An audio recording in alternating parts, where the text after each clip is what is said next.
Yeah, I'm all right with that. Mm-hmm. Help is not on the way. No, definitely not. For any of us. No, we're all on our own,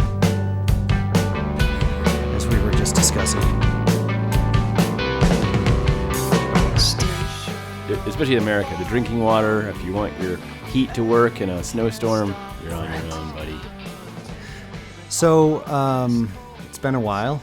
It's been too long. And we've had a lot of things that we've talked about, and I kind of ran a bunch through my mind. I kept changing my mind, and I finally settled on something that just popped up in my kind of purview within the last week or two.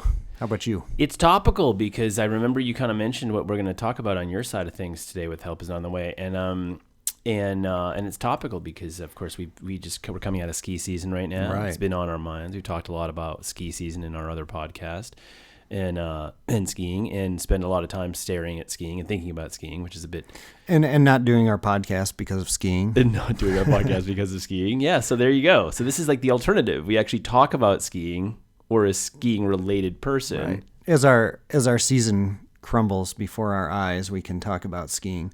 And this is about a skier who falls from kind of like the pinnacle of his career. And it's going to be pretty interesting. What do you have today? Oh, mine. Oh my goodness. So we're going to go in possibly the most opposite directions we've ever gone in. Oh, that's cool. The variety here is just is something for everybody in this episode. So how are we going to start? I mean, do we want to start with yours is like hundreds of years in the past, Mine right? is 1534 and 1535 in Germany. Right. Yours is America, so 90s, 2000s. And it's still happening. Still happening. Yeah. I like yours. I think, I want to kind of hear yours because I haven't, if it's okay with you, mm-hmm. because I've not brushed up on it, and you've told me a little bit about it. I'm really fascinated with what's going on with this. Well, let's start with it then. This is about a skier well known in the big mountain skiing world, ski movies. Yeah. Heli skiing in Alaska. Yeah. He was well known in all those. What years was he? His name, I'll start with that, by the way, is Dean Cummings. Dean Cummings was originally from New Mexico, Albuquerque, but he became a skier. His dad had been a ski instructor previously to working down in Los Alamos as an engineer. But he taught his kids to ski, and Dean became a skier. He ended up making the U.S. freestyle team. Mm-hmm. He was a mogul skier. Yeah, successful. He had some podiums, did pretty well. But he kind of transitioned into big mountain skiing, which was just kind of coming onto the scene this is at that time. About when this are we is talking? Late 80s. Okay. And the inaugural World Extreme Ski Championships took place in Valdez, Alaska in 1991. Oh, wow. And he entered and he got second place to another well-known skier, Doug Coombs.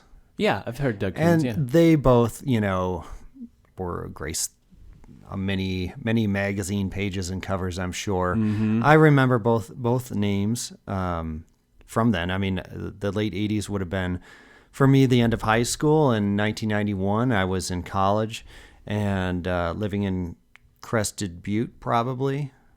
Or maybe I was not anymore. But anyway, I was big into skiing then, and I remember the name. And I remember, seeing these guys in movies. Dean was in some, as you may remember, some of these. They were like the later Greg Stump movies. Okay, yeah. P-Tex Lies and Duct Tape and all those videos. Stuff, yeah. Names. No. Before you go on, can I ask a couple of things? So for anyone who's not big into skiing, because this isn't really actually a podcast it's about a skier, but not about skiing. But let us know just for the sake of anyone who's not aware. 80s freestyle skiing, you're talking about moguls, you're talking about sort of like spread eagles and aerials. Maybe people are doing 360s yeah. in the moguls, you know, stuff like that. But then you transition to big mountain skiing, and how would you sort of like explain big mountain skiing? Yeah, that became kind of like picking. It was supposed to be a little bit more creative. You know, you got to kind of pick a line in an area on the mountain and get down any way you wanted, looking the best, basically. Yeah. Doing the most daring line. And these are like untracked, maybe helicopter drops and things like that. Stuff big air. Yeah. Big cliff drops, things like that. So setting the stage for what was to come, which now is just some insane ability. Yeah, and they still have the free ride world tour. They don't call it extreme skiing anymore. Right. Extreme. The word extreme went out with the 90s, I think. It went out with neon colors. That's right, with the neon colors of the time. Graphics. And people may remember, I mean, you know, if anybody's somewhat familiar with skiing, they might remember people like Glenn Plake and Scott Schmidt. And this is kind of like I do. The next generation, really, I think, was these guys after Glenn Plake and Scott Schmidt and all of the Greg Stump and Warren Miller movies. And Dean Cummings was also in some Warren Miller movies. Okay. He was in a bunch of movies by Matchstick Productions. I saw. So, he ended up kind of overlapping with his big mountain ski, competition and fame. He started a heli ski company called H2O, which eventually became the biggest in Alaska after Doug Coombs, who also had started a heli ski company in Alaska, sold his company and kind of got out of the business. And Dean Cummings managed to get it's like a 200,000 acre permit from the Forest Service. So he got the biggest and best terrain in Alaska, and he kind of defended it, very, very aggressively. Yeah. And so he kind of made a lot of enemies. But what the story is really about is this is the pinnacle of his career, is, winning the World Extreme Championships, which he won he placed second in the first one in 1991. He subsequently won it in 1995. He started his heli ski operation around that same time. Yeah. And he was known to be meticulous with his safety. He was a little bit different in how he read the snow and the terrain from, some kind of like the textbook way was, dig snow pits and, check the layers and look at the the quality of the snow and the layers and whatnot. And he kind of would read. He knew what the snowfall had been. He knew what the wind had been. He knew what the terrain was. And his was a little bit more like go by the more data, more instinct in data. Exactly, and less of the digging and looking at it on the ground. Right. But he was he also set up training programs to train people to be guides. So he was really well known, really well regarded. People had a huge amount of respect for him. But where this story goes gets very, very dark. Yeah. And he had started back in New Mexico as a kid. In school, he was a super talented athlete. He played hockey, played baseball. He did really, really well in those things. But as a student, not so good. Yeah, right. He had dyslexia. He a good friend of his said that he got in a fight every single week. Oh wow! And of the hundreds of fights he saw Dean Cummings get in, never once did he see him lose. So he was a tough kid. Yeah, he was an aggressive kid, and as he moved into freestyle skiing, he, like many of the freestyle skiers of that era, he was, he didn't have a coach. He was sleeping in parking lots, sleeping in his car, traveling around under his own, own funding. And the thing is there were some signs back then of what was to come. Yeah. This kind of aggressive behavior and the fighting. He was very, very, he was a little bit paranoid, people, and I think some of it was possibly justified at the time. People were kind of laughing at him and giving him a hard time. He'd heard some teachers, make fun of him behind his back for his dyslexia or his performance in school. But as he got older, the paranoia became a little more, a little bit bigger. More actual paranoia. Yeah, less behind the paranoia and more just kind of conspiracy theories. But because of his abilities, because of his big attitude, his big personality, people kind of ignored it. It kind of makes sense. I mean, because you're talking about a guy who's successful, a guy who's been successful, who's made his own way, who is obviously a pretty large personality, pretty aggressive in his, in his business dealings and his, his probably just in general life. He probably commanded quite a presence. Not the kind of person that you typically step up to and say, hey, I think you might want to start thinking about some of what you're dealing with here. It's not jiving. It's the kind of person that almost in some ways, not to fault him for it, but his personality might have made himself a little bit unapproachable with those sorts of questions. And yeah, for sure. And he, because if you are a skier, maybe you want to become a guide, you're working for him. I mean, he's not just your boss, but he's kind of a hero. Sure. He's at the pinnacle of the sport. Yeah. And with everyone he probably came in contact with. He probably didn't spend time around people that weren't enamored by him in some way. Exactly. And what he did end up getting married. He had 3 children. Uh-huh. And his wife, Karen, his ex-wife now, kind of saw some of the things early on, but she said, that we were young.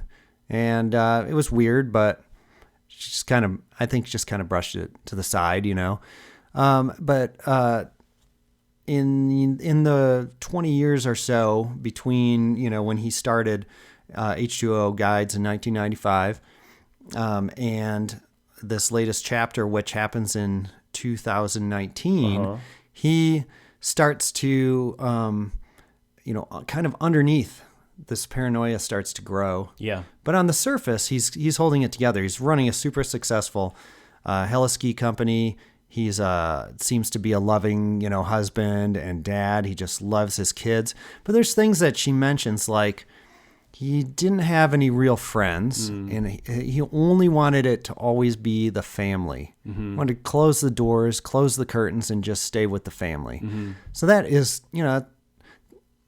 some people maybe just really like their family, but in hindsight, that's a pretty big, clue as to what was coming.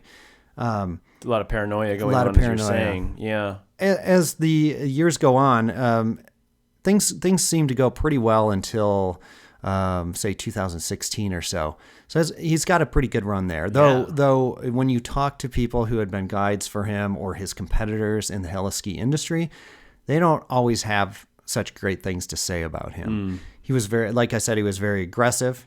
The guides, they didn't call their twice daily meetings weren't guide meetings, they were guide beatings. Oh, is how they described them. Yeah. So it was like not physical beatdowns, but that probably a verbal beatdown. You got to imagine this guy there's so much time passes, and obviously he's probably starting to devolve, because I know this is you said this is going somewhere.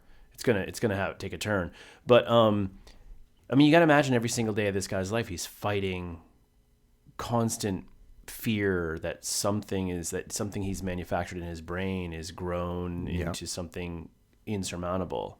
Yeah, and on top of that, this industry it's cutthroat. It's super high stress. I mean, people can die in your care. Yeah. It's like if you don't do the right thing, people get buried in an avalanche and die. Yeah. Helicopters can crash. I mean, there's just a lot of things that can go wrong. And so the paranoia grows. He starts in 2016. He starts talking about things like, he tells his wife, I think it's in 2016, that he starts hearing voices that are talking to him through the wall and telling him that she is doing terrible things with other men. And she was nothing but dedicated to him, was totally in love. It was late November, in November of 2016 that it really cracked open. She said that it was like overnight that he woke up and started talking about this. She tried to get him to go to the hospital. She said, "You're scaring me. We need to get you to the hospital." And he agreed, but every time she made an appointment, he would never show up. Yeah. So he did not want to go. He didn't want medication. He didn't want to be labeled.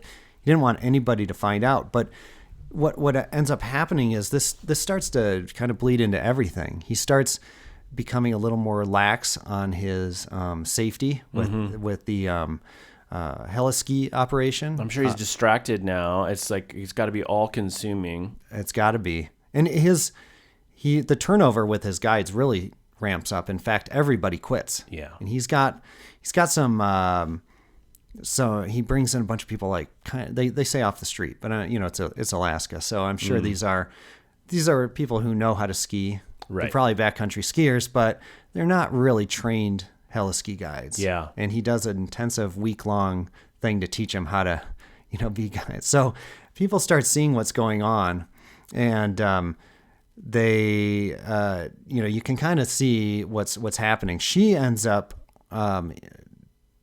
taking off with the kids. She's from Illinois, and she takes the kids and runs because he has been telling her things like he's considered shooting himself. Yeah.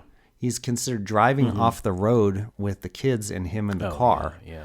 So she decides she's got to get out of there. So she's got to protect herself, but of course, every single thing you're saying here is adding stress to his life. Yes, and that's not her fault. Of course, she should have left. Right.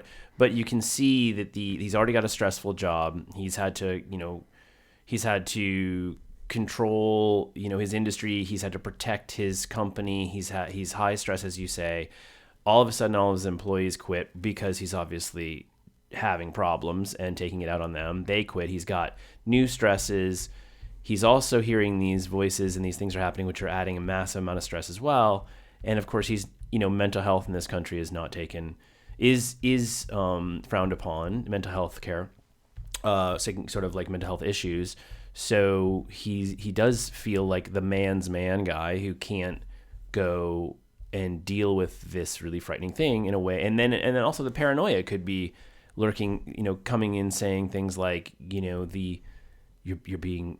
she's trying to take you to the hospital because she's got other things in mind. And he starts telling, at some point he says that the only reason they ever met was she was sent to steal his client database. Yeah. And he starts having conspiracies about 9/11, things like that. He, at some point during this kind of the separation that's going on, she, gets a protective order because she convinces, a judge that he's a danger, and the judge agrees. He's ordered to do a psychological exam, but he doesn't show up. And nobody ever enforces it.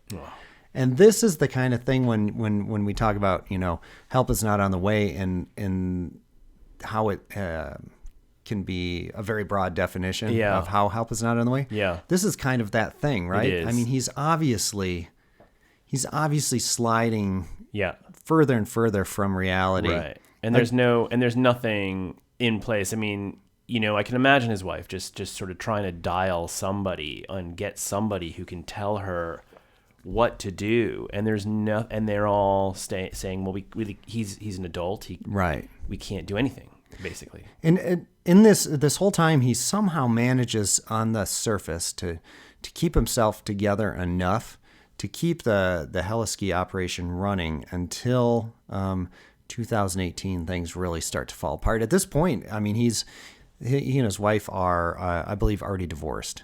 She's gone, the kids are gone. But he somehow manages to keep it together for a bit. And now he's by himself, and there's nobody there to counterbalance whatever's going on in his head in any way. He's got, friends, like a friend that's been, maybe not a childhood friend, but a friend that has been a close friend for years is afraid of him. Yeah. His former attorney, tells him that if he shows up again, he's going to call the sheriff. he's really driving everybody away. Yeah. In 2019, he releases a 20-episode YouTube series called "How a Criminal Syndicate Tried to Destroy a Man's Company and Life." Wow. Shot by an unidentified man. He lays out his manifesto with segments about human trafficking, climate change. I mean, you can imagine this is probably not particularly coherent either. Yeah, no. But he on there he talks about how everybody says he's, quote, psychologically messed up, and he's, with all that he's been through, he thinks he's a pretty solid man. So it's really coming undone, and it's around this time in early 2019 that the Forest Service pulls his permit, and the company just kind of comes to an end. They were operating out of a hotel parking lot, basically the operation, and one of the guys, it's kind of like, the guy who runs the operation for the most part, is in a camper staying in the parking lot, and he sees Dean Cummings come out of the hotel and point something on the ground. He says, "What the is that? What the F is that?" He points at something, and the guy's like, "I don't know. It's like antifreeze or coolant or something. It's windshield wiper fluid. I don't know." And he says, Here, put it in this bag, and I'll put it in the cooler with my samples. Oh, wow. And he says that he's having the samples all sent down to Colorado, down to Denver for forensic testing, along with his hair, because he believes that people are poisoning him now. At some point, he believes that there is a pipeline straight into his house, pumping poison gas in there. Wow. So is this would this be considered paranoid schizophrenia? I think it's what it sounds like. Yeah. And I don't know that I looked around a lot to see if I could figure out has he been, sort of diagnosed. Yeah, or like a real, in-depth diagnosis. I don't really know. After this all happens, though, he goes back to Albuquerque, to his parents' house. And they too become part of his conspiracy. His brothers and his siblings. He claims his mother is poisoning the shower water and stealing his sponsor checks. She's 81. Wow. He also thinks that a castle in Scotland has been stolen from the family, and they need to get it back. Wow. Because they have their last name is Scottish. Yeah. So that must be their castle. So he's really, it's shocking that it can go this far. Yes, that's what I was thinking. And he has not had help. Yeah, well, it's shocking that it can go this far and he's not had help, absolutely. In addition to that, just from an empathy standpoint, just consider that everything that you believe is not true. Now, obviously, he's believing some pretty outrageous stuff, but still, that could be happening to you right now. You could be Kevin hanging out, doing your thing, and you don't live in this house, and you don't have a kid, and you don't. Right.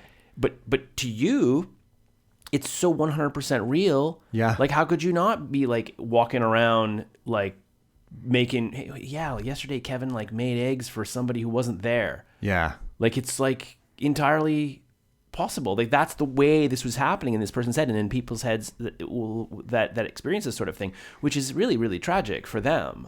Terrible. It is. And, one of the things in this story that is they talk about, I think 2019, it's like the National Association for Mental Health or Mental Illness, says that in 2019, they estimate 13 million Americans would have had a serious mental health crisis. Wow. So that's a pretty big number. That's a really big number. Out of 350 million people, that's like what, 5% or something? That's huge. Yeah, it's huge. He decides at this time he's going to check out. He needs to find some land. He's moving out of his parents' house, which is probably a relief to them. But he's going to buy some property. It's a ranch up in this little town in New Mexico, and it is they're not sure exactly what the deal was.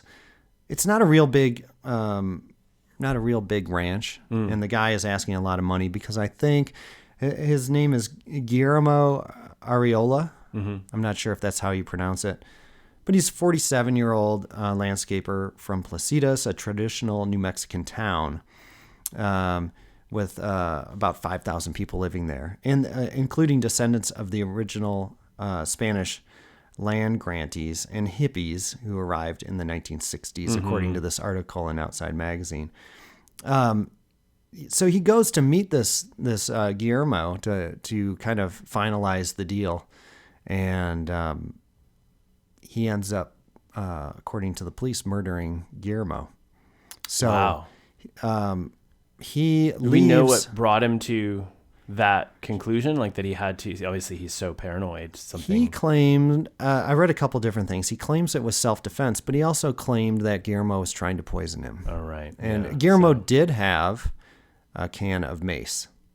Right. But I believe Dean was also bringing weapons, like guns with him. Yeah. And many times when he traveled, he had weapons with him.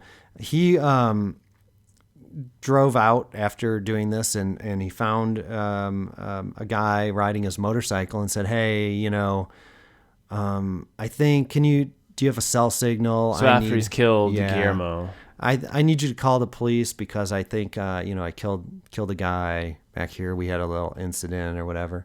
So the guy calls the police and says, "Okay, let's go back and show me where this happened."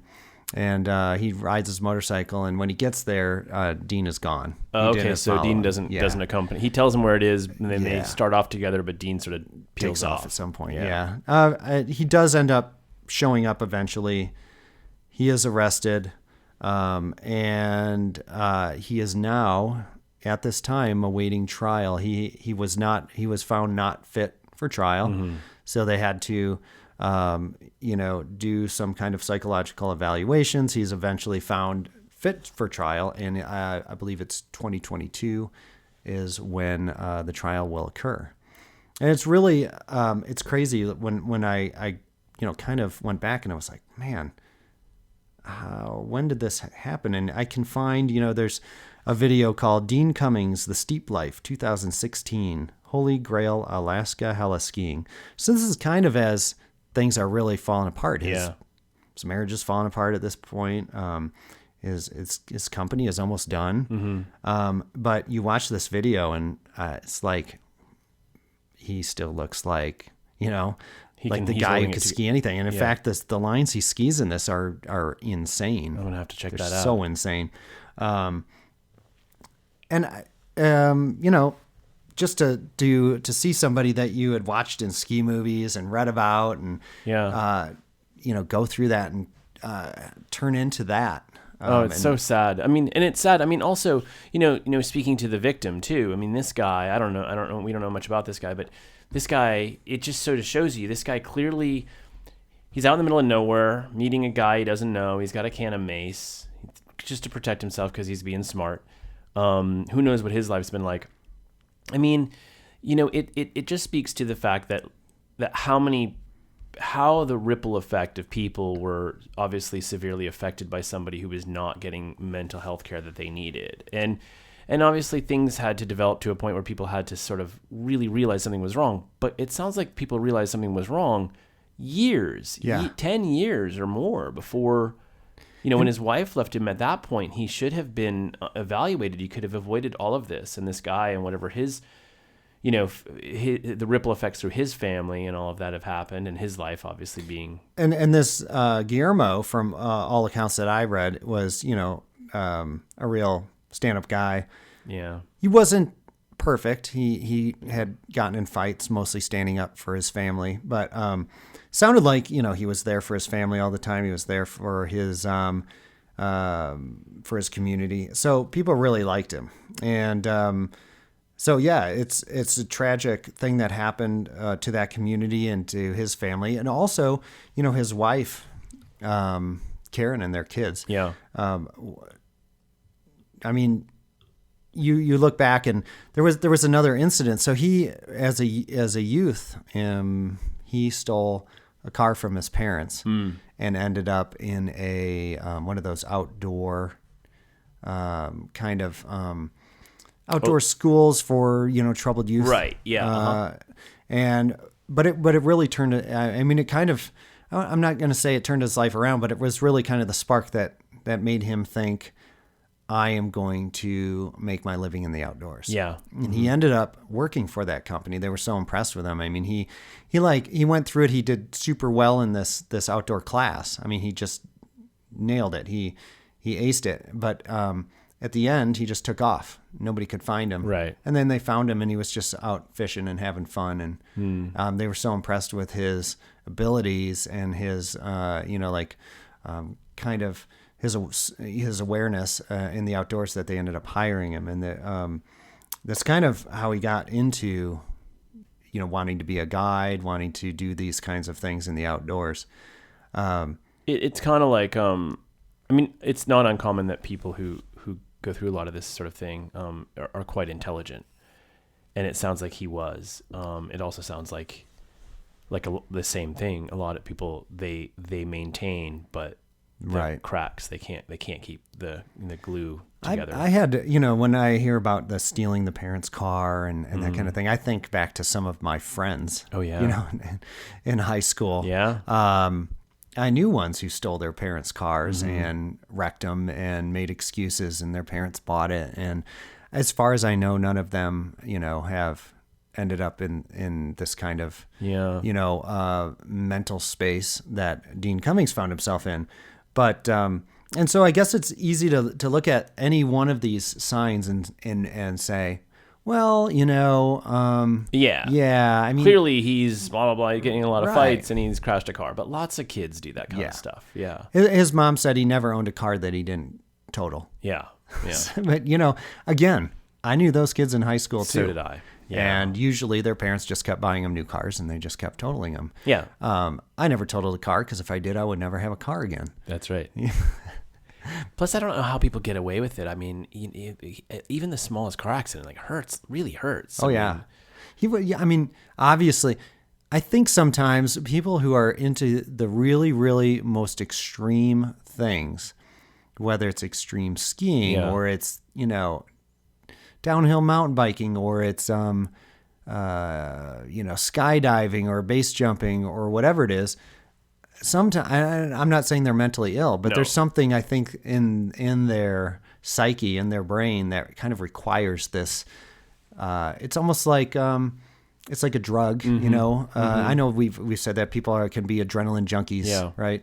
And I think being an adrenaline junkie, we just used to kind of laugh, haha, yeah, they're adrenaline junkies. And it's like, why are they addicted to adrenaline? Like, what's going on there? Well, for some people, it's a sort of a controlled thing. And in others, clearly it's something, there's an actual addiction aspect to it. There is some people it's just a heightened sense of like thrill and all of that. And clearly there's others who are, it's more of a chemical thing in their brains that is just desperate for it. Right. Yeah. I think that sometimes it can be filling some need that, that the brain has. Yeah, has to be. Yeah. Otherwise, why would you do it? It doesn't make sense to be doing something that dangerous. Put yourself in that kind of danger all the time.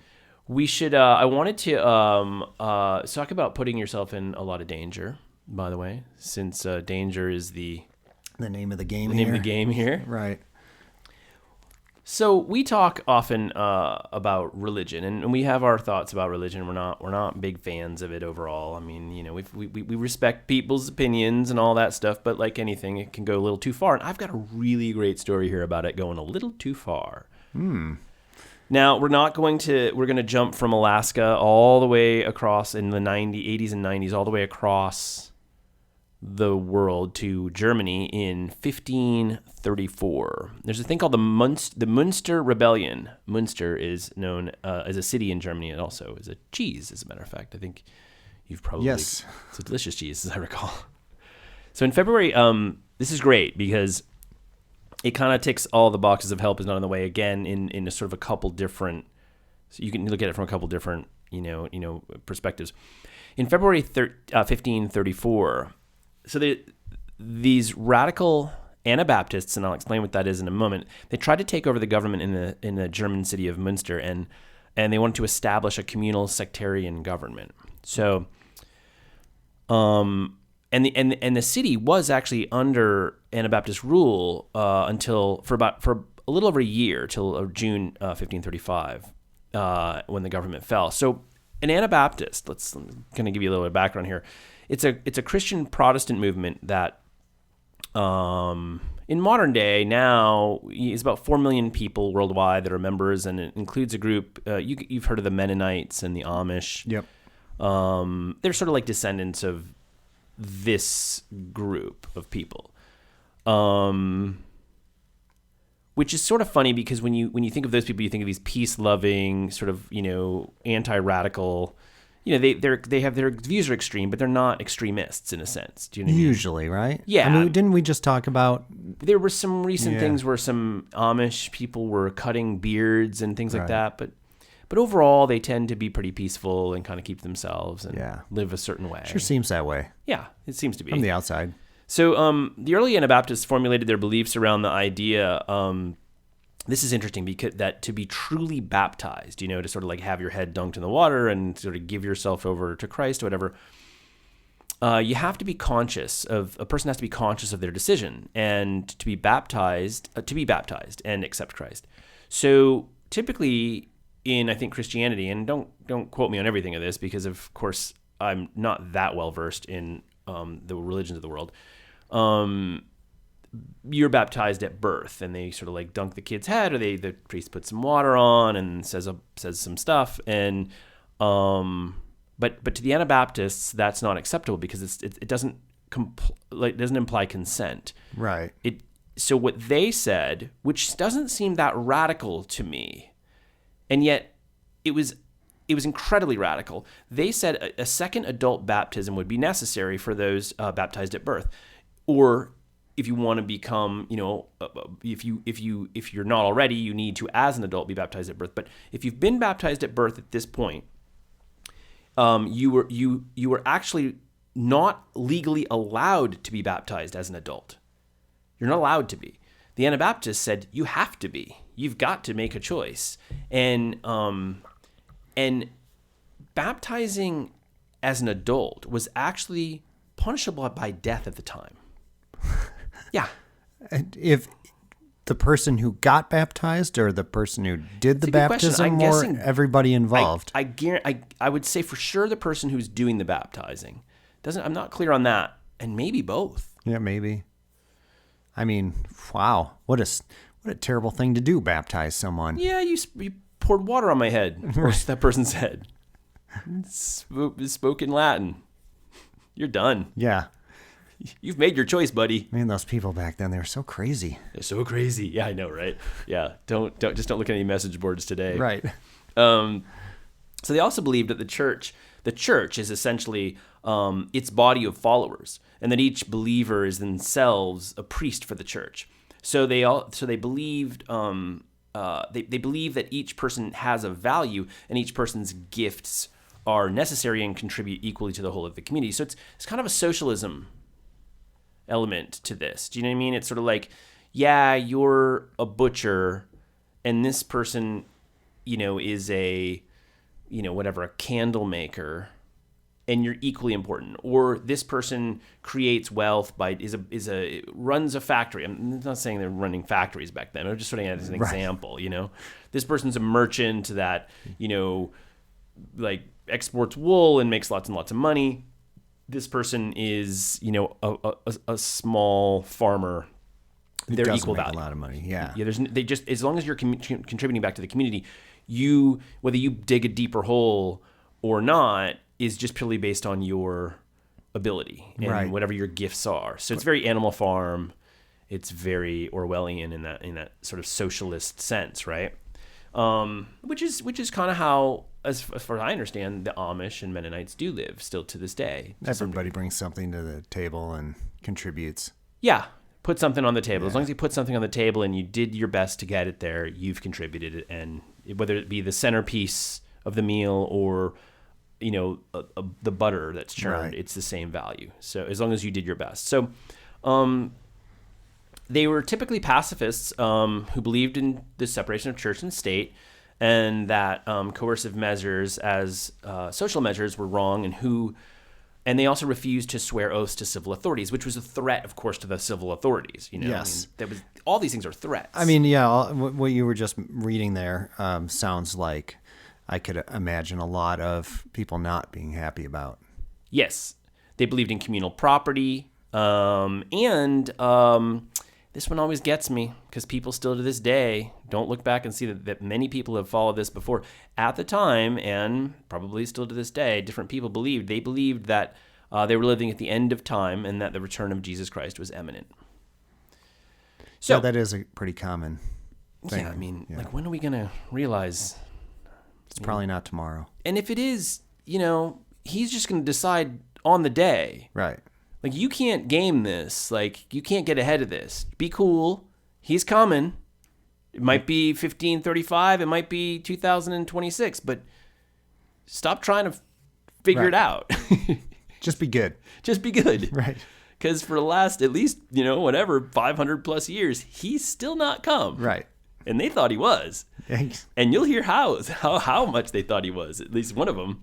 So its roots, the roots of Anabaptism, come from a document, and I'm going to butcher a few names and pronunciations on this. It comes from a document called the Schleitheim Confession, which was drawn up in a meeting in 1527, which was presided over by a guy named Michael Sattler. And Sattler was a preacher who spread the word through his sermons, keeping in mind that, again, it's illegal for him to try to coerce people into believing in Anabaptism because it's illegal to be baptized as an adult. And the authorities don't like this anyway because it's communal property and it's not civil disobedience, and not civil disobedience so much as not swearing the oath to civil authority. So there's actually a painting of this Sattler guy preaching in the woods, and so these weren't like some big. These are like little. This is like 7 people in a clearing kind of thing. You know what I mean? If that's the kind of like sermons we're talking about here. Okay. So soon after the confession was drawn up, Sattler's arrested, charged with defying the emperor, rejecting infant baptism, practicing love feast, and other offenses. Love feast. Yeah. I don't know what that means, but I get some pictures. Pictures in my mind. Probably not exactly. Might be incorrect. Yeah, might be incorrect. He's convicted. He's sentenced to execution, and the sentence reads. This is great. I mean, not great for Michael, but this is amazing that this is where people were at this time in history. Michael Sattler, this is a quote from the reading of his execution order. Michael Sattler shall be committed to the executioner. The latter shall take him to the square, and there first cut out his tongue, and then forge him fast to a wagon, and there with glowing iron tongs twice tear pieces from his body. Then, on the way to the site of the execution, 5 times more as above, and then burn his body to powder as an arch heretic. That's pretty specific. That's pretty So they're gonna specific. Use hot tongs to take pieces from his body. What was that? Did that add up to 7 times I think or it was something? 7 times. After cutting out his tongue. Someone spent a lot of time on this document. Like, what's the punishment? Let's see. What do we do with this guy? We're cutting out his tongue. Yeah, we should totally cut out his tongue. And yeah, then, that goes without saying. I haven't used the hot tongs in a while. Now, wait a second. I'm just riffing here. Right. I'm riffing. Right. But maybe we should forge him to a wagon. I'm just throwing it out there. You guys can decide not to. I don't want to overdo it, but what do you think? Or maybe somebody is just this is who they are, and whatever punishment they say, that's just how it goes. Maybe there's like some sadistic guy that's like, oh yeah, we're definitely gonna tear some limbs off of this dude. Let's go see what the old miser has to say about what we do. Hey, we need another one. Right. We got another heretic. Use hot tongs to rip pieces of his body off. Good one. Is someone taking notes? Right. Is someone taking notes? How long should the tongs be? Yeah, these long tongs? Right. How do we heat the tongs while we're riding in a wagon? It's not my problem. That's right. You'll figure it out. So the other men in the group are executed by sword, and the women, including his wife, whose name was Margaretha, were executed by drowning. Oh, geez. Yeah. It was not cool. This is not a pretty time in history. No. So there's another guy. So we're gonna move on a little bit to Münster, and now Münster is this town. It's sort of like a Lutheran, which I don't really know. Heck, it's Martin Luther and a few other things. It's a Lutheran town. People, it's pretty. I think most of Germany at the time was Lutheran or Protestant, or I don't even know, something like that. Anyway, and the town itself is, it's just sort of a town.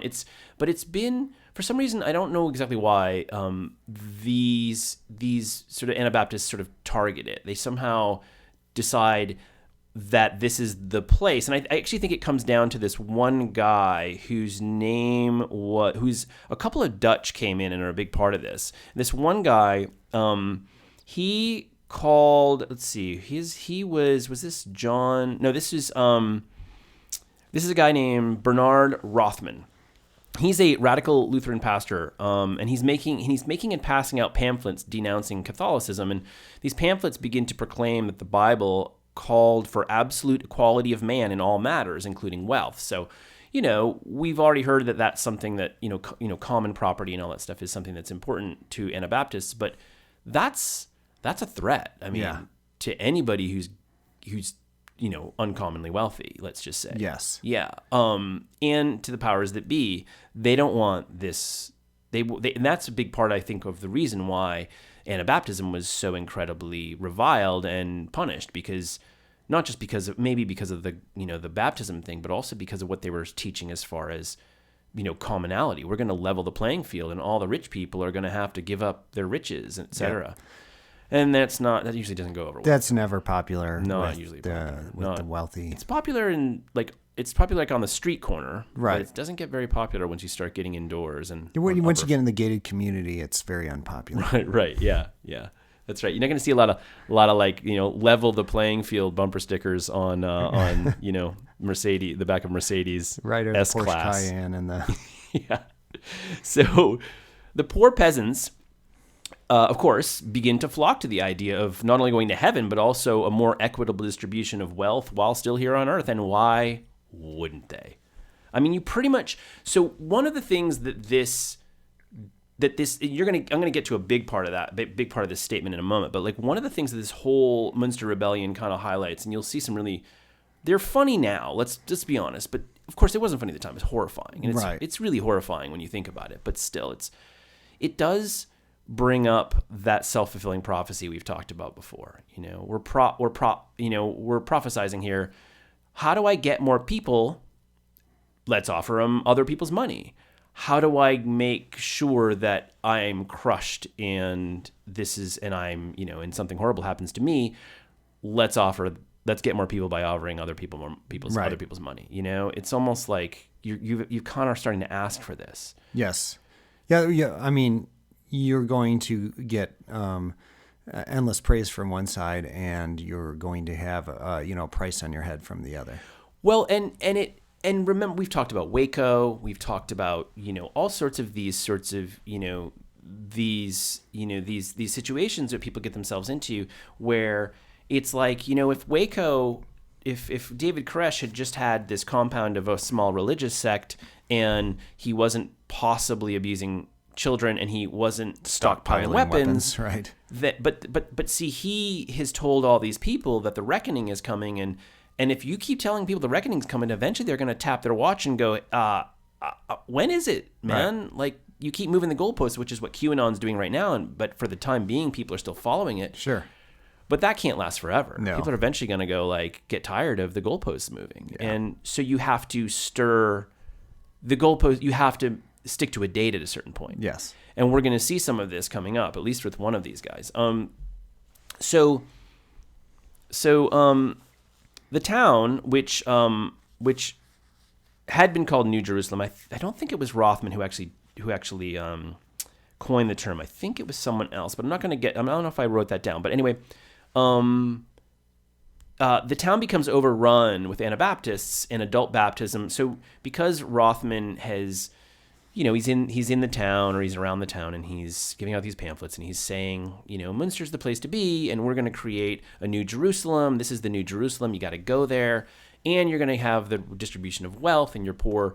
Well, of course, flocks of peasants start to show up, and they're now followers and believers because they're like, hey, if it ain't the God thing, it's the money thing. One of the two is going to keep you, if not both, right? So, it becomes overrun, and this is just like it's almost so textbook at times. It is laughable at times because, of course, what starts to happen is, let's see, a bunch of men running a religion. The town becomes overrun with Anabaptists, and adult baptisms become compulsory. Iconoclasm sets in, and religious iconography is destroyed, and a proclamation is declared that all property was to be held in common. And let's see here. Also, polygamy is enacted as a rule of law. It is almost a little too predictable, isn't it? It's kind of like note to self: if you start a religion, don't take it too far. Don't go that extra, because you can start seeing it again, back to David Koresh and back to some of these guys, Jonestown and all these others. It's like, how often does it come down to this like one crazy guy's desperate desire to have sex with like whomever he can, and to like aggrandize himself and take with him the spoils of it all, you know? Money, cars. Making the adult baptisms mandatory, and going from saying that you should make the choice, to you have no choice. You have no choice. You might, right. Yeah, you gotta do it. They became the thing that they despised. Exactly. Which I will say does not, technically speaking, and this comes up a little bit later, because I want to give a little defense to our Amish listeners and our Mennonite listeners out there. This is not the way. This was definitely an aberration. This is not what this, even the belief system was intended to bring about. It's like anything. It's taken on a fringe radical group, and they've found their way in, and it's a couple of crazy people who, good marketing, and now they run the town. So the exiled, so now they have the town, and they just basically kind of took it by just showing up. Yeah. Too many of them. And the exiled Lutheran bishop of the town, whose name is Franz von Waldeck, and his followers besiege the walled city. So they surround the city, and they're like, good luck to you. No supplies are coming in or out. Nobody can leave. Nobody can come in. So they surround the city. Big problem with the whole sort of walled city, of walled cities of medieval Europe, of course, is that if you just surround them, it won't be long before there's no water and no food, So they cut off access, and this is that self-fulfilling prophecy part. On Easter Sunday, 1534, the guy named Jan Mathis, who was a former baker from Haarlem in the Netherlands, who was a prominent Anabaptist leader and whose disciples had, quote, re-baptized over 1,000 adults during the taking of Münster, left the city with 12 followers. He believed that he had prophesied that God's judgment would come to the wicked on that very same day, and believed that he was the second coming of Gideon. Gideon, I had to look this up. I mean, I've heard of Gideon's Bible, but I don't really know what that means. So Gideon was a biblical figure said to have been a military leader and a prophet who was chosen by God to free Israel, and he set set forth to destroy God's enemies. So Jan Mathis walks out of the building with 12 people, completely believing that he is going to be able to vanquish the foes outside the walls of the city that have besieged the city and are keeping them from getting their supplies and things like that. So Mathis, what do you think? What do you think maybe happens here, Kevin? I don't think anything good happens. You think here. it's going to No, go well? I don't think this is going to go well. For old No. Jan. Yeah. I think you might be right. How do you become so delusional that Can you imagine? I don't understand. I'm going to walk out here with 12 of us, and we're going to do because God's on my side. Right. So, I mean, even if you believe in God, you got to believe. You can't believe that's possible. Yeah. So, anyway, Mathis is quickly cut off from his group. He's killed. He's beheaded, and his severed head is placed on a pole for all the city to see. Later that evening, his genitals are nailed to the gates of the city. So again, like, what did you expect? kind of predictable. I mean, like, knowing what they did to those other 7 or whatever it was, that other group, the drowning and the It's not tearing like they pieces didn't off the hear body. about it. Right. Yeah. I mean, Yeah, they saw that. They read Right. They read it just like we did. You're like, What did they do to it's him? going to be different this time. Yeah, what's the old miser gonna come up with for old Jan here? Right. Nails testicles to the gate. Nail his testicles to the gate. Genius. Put He his head did on it a again. pole. The old miser did it again. At first, he started just with the old head on the pole thing. The head on a pike. It's just kind of like it's so redundant. Not a lot of wow factor in that. Exactly. Yeah, They're like, oh wow, there's he saw his everyone head. walking around going like, wow, maybe he's lost it. I don't know. He used to think of stuff like tearing off your flesh. Right. Am I supposed to be scared because you put his head on a pike? Yeah. Ooh, Oh big wait, deal. testicles on the gate. Never mind. Okay. They were, yeah. Then he rethought it. He's like, I don't know, man. That might not have been They're enough. serious. Double down. Right. So another prominent and then oh my God, Kevin, how could it be more predictable? Another prominent member of the Anabaptists, the 25-year-old John of Leiden, took both religious and political power over the city. He took over the city religiously and politically after Mathis's death, claiming he had received visions from heaven to justify his power grab.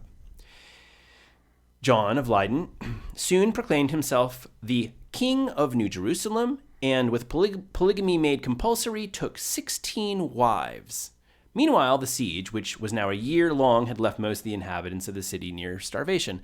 Again, are you kidding me? Like, it's so transparent. If you wrote this into a script, it would be thrown out the window. Right. They would be like, this is dumb. This is so. Right. This is like 101. This would never happen in reality because people are not this dumb. It's so obvious. Everyone's gonna know the end of the story halfway through the movie. Right. They're gonna walk out because this is the way this goes. Yeah. Right.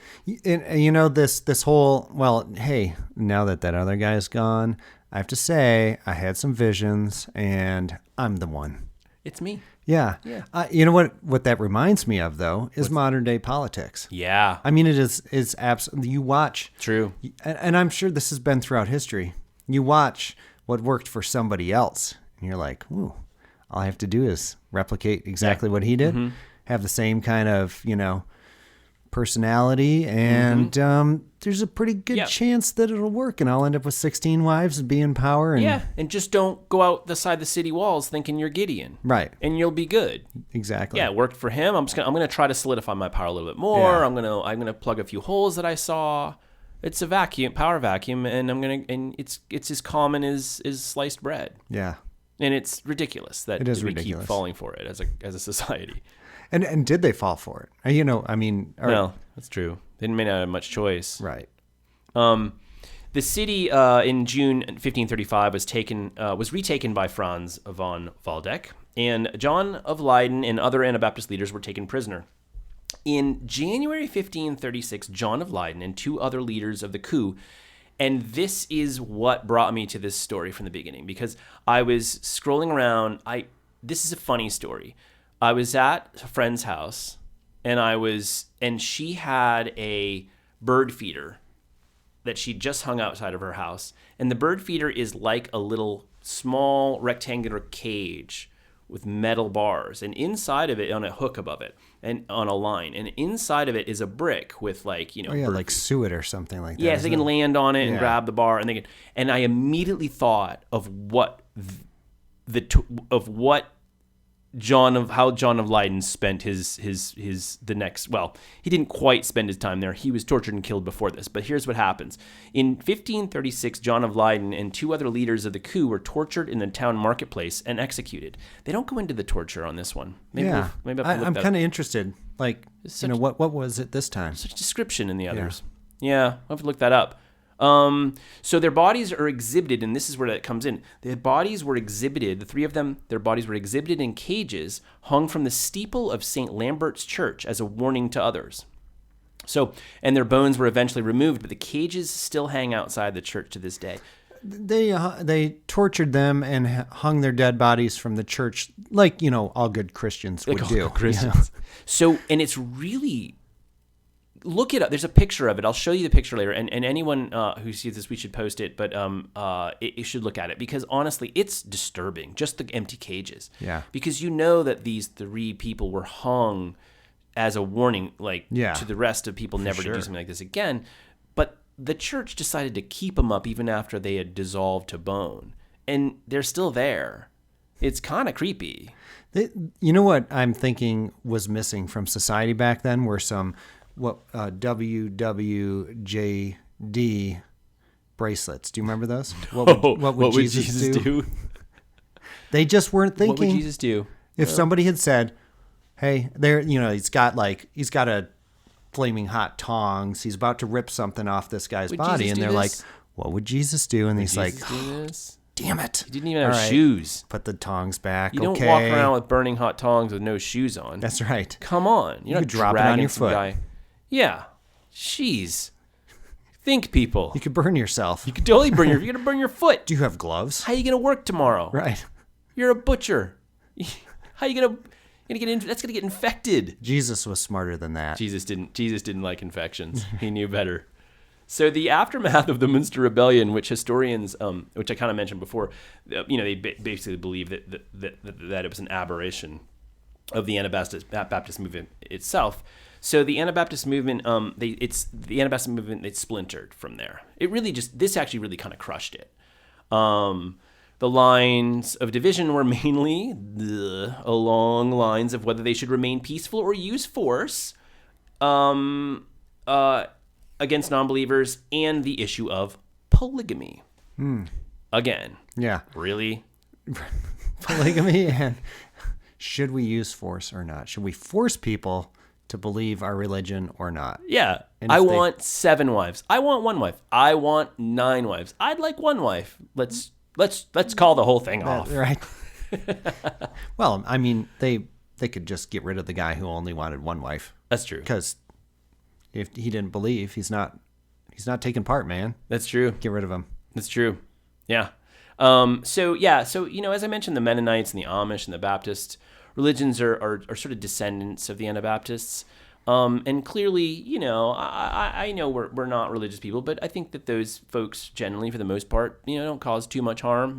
Maybe certainly not the Amish. I don't think the Mennonites. Can't really speak for the Baptists. Not really sure what they do these days, but I don't know if I trust them. They sometimes get into pretty vicious rake fights. Right? Yeah. They're not called shakers for nothing. They come over and shake you to death. I think that was from The Onion. Chairs. Something about Amish rake fighting or something. What was that from? From The Onion. Oh, was it? Yeah. Amish rake fighting? Yeah. Something like that. They make a good chair. Yeah. No, for sure. They do. And they make a good coach. A good It is interesting. I mean, honestly, you could pretty much pick any religion at some point in time and just find the horrific things that they did. Yeah. I mean, it's like, maybe there's stories in the Bible. There's some pretty bad ones in there. It's sad because it's all in the name of something, and that's the key to humanity. And the sad reality is that it's all going to happen anyway. It's just in what name? In the name of what? Right. Do you know what I mean? It's almost like because you get these crazy people, you get these power grab people, you get these like soulless sociopaths who gain power and are charming. They don't really care. No.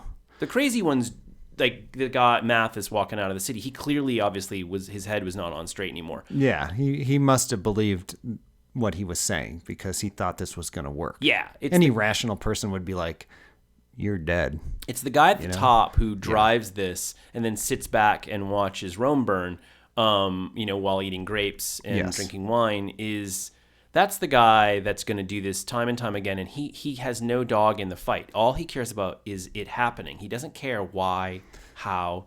Nope. Again, I mean, that continues today. I mean, that's modern politics, because I guarantee when we watch these things and they're riling people up at their rallies, and they don't believe half that nonsense. No. They couldn't care less. None of that stuff is of any consequence. All that matters is that you get people to do your bidding. It's a means to their end, and that's sure. and they could be fighting over pencil erasers or adult baptism. They don't care. No, they don't care. They don't care.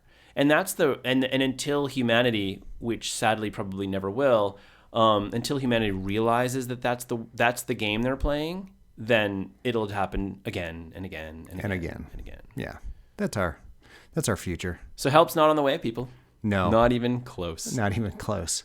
It's interesting. I mean, honestly, they both had mental health aspects. They do. It's true. You're right. Well, and it also sort of speaks to, mass mental health. Mm-hmm. I mean, obviously there were reasons socially why some of the people followed them, but eventually following something fringe that's really just putting you out there to get yourself, killed, seizing a city and things like that. There's a mass issue. There's a mass mental, recalculation that has to happen there. It's interesting because you saying that reminds me of the discussion I was having with Shelby before about Dean Cummings and his delusions. Yes.